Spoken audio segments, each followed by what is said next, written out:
Ministeerri nagaa Itoophiyaa qajeelfama heera dhimma amantaa irratti baaseen qajeelfamni bahee nuuf hin ta'u jechuun abbootiin amantaa morman. Godina Wallaggaa Horroo Guduruu keessatti walitti bu'iinsa mootummaa fi waraana bilisummaa Oromoo gidduutti uumameen namoonni hedduun qe'ee fi qabeenya isaanirraa buqqa'uun dhagahame. Qorumsa biyyoolessaa kutaa 6ffaa fi kutaa 8ffaa akka biyyattiitti fudhatamu naannoo Amaaraa godina Gondar keessatti barattoonni sababa waraanaatiin qorumsa akka hin fudhanne dhorkaman. Waraanni bilisummaa Oromoo Irbuu Shinningaa waraana mootummaa Itoophiyaa irratti banuun hooggantoota waraanaa dabalatee akka ajjeese dhagahame. Egaa hordoftootaa fi dhaggeeffattoota keenya odeeffannoo kanaa fi kan kana fakkaatan qabannee isiniif dhiyaannee jirra. Hamma xumuraatti nu faana turaa affeerraa keenya. Namoonni yuutuubii kanaaf haaraa taatan sabiskiraayib gochuun maatii yuutuubii keenyaa akka taatan isiniin jecha gara odeeffannoo keenya har'aatti isin dabarsina.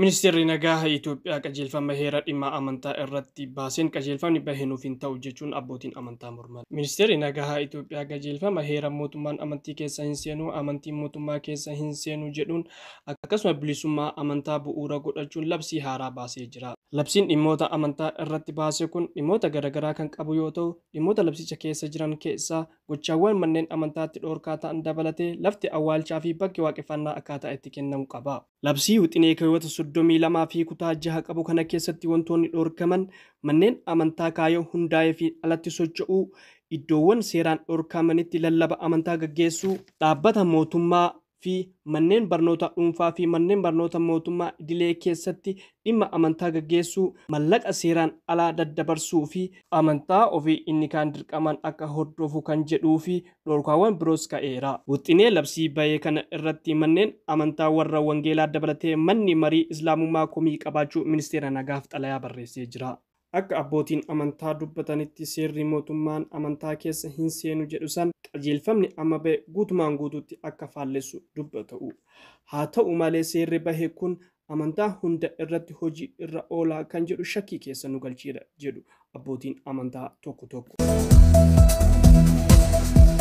Godina Wallaggaa Horroo Guduruu keessatti walitti bu'iinsa mootummaa fi waraana bilisummaa Oromoo gidduutti uumameen namoonni hedduun qe'ee fi qabeenya isaanirraa buqqa'uun dhagahame. Godina Horroo Guduruu keessatti nageenyi dhabamuun namoonni qe'ee isaanirraa buqqa'uun guyyaa 6 akka ala bulan dubbatu. Akka namoonni qe'ee isaanirraa buqqa'an dubbatanitti nuti eenyutti akka himannu dhabne. Uummanni Oromoo akka nuuf birmatu jechuun dhaamsa isaanii yoo dabarsan keessattuu waraanni mootummaa rakkoo guddaa nurraan gahaa jira jechuun dhaamsa isaanii itti dabaluun dubbatu. Qorumsa biyyoolessaa kutaa 6ffaa fi kutaa 8ffaa akka biyyattiitti fudhatamu naannoo Amaaraa godina Gondar keessatti barattoonni sababa waraanaatiin qorumsa akka hin fudhanne dhorkaman. Naannoo Amaaraa godina Goojjam keessatti barattoonni bara kana kutaa 6ffaa kutaa 8ffaa jiran qorumsa biyyoolessaa akka hin fudhanne biiroon barnoota naannoo Amaaraa Aadde Buzunash Dassee dubbatan. Naannoo sanatti humni waraana faannoo fi waraana mootummaa lola wal irratti bananii waan jiraniif naannoo sun rakkoo keessa waan jiruuf qorumsi yeroo hin beekamneef siiquu Aadde Buzunash Dassee dubbatan. Naannoo sanatti barattoonni 300,000 ol qorumsaaf kan qophaa'an yoo ta'u waan yeroo fide waan ta'eef homaa gochuun hin danda'amu jechuun dubbatan. Waraanni bilisummaa Oromoo Irbuu Shinningaa waraana mootummaa Itoophiyaa irratti banuun hooggantoota waraanaa dabalatee akka ajjeese dhagahame. Bobbaa jalqabaa gootichi waraana bilisummaa Oromoo Irbuu Shinningaa godheen waraana mootummaa Itoophiyaa irratti tarkaanfii fudhachuun waraana makalaakaa 63 yoo ajjeesu 47 immoo madeessuun meeshaalee waraanaa AKM 24, PKM 2 fi snaaperii fi boombii F1 fudhachuun dhagahame. Waraanni du'aan keessa kololeonni raayyaa ittisa biyyaa akka keessa jiran dubbatama. Egaa dhaggeeffattootaa fi hordoftoota keenya odeeffannoo keenya guyyaa har'aa kanumaan goolabnee jirra. Odeeffannoo keenya biraatiin hamma walitti deebinutti nagaa hanturaa isiniin jecha namoonni yuutuubii kanaaf haaraa taatan sabiskiraayib gochuun maatii yuutuubii keenya akka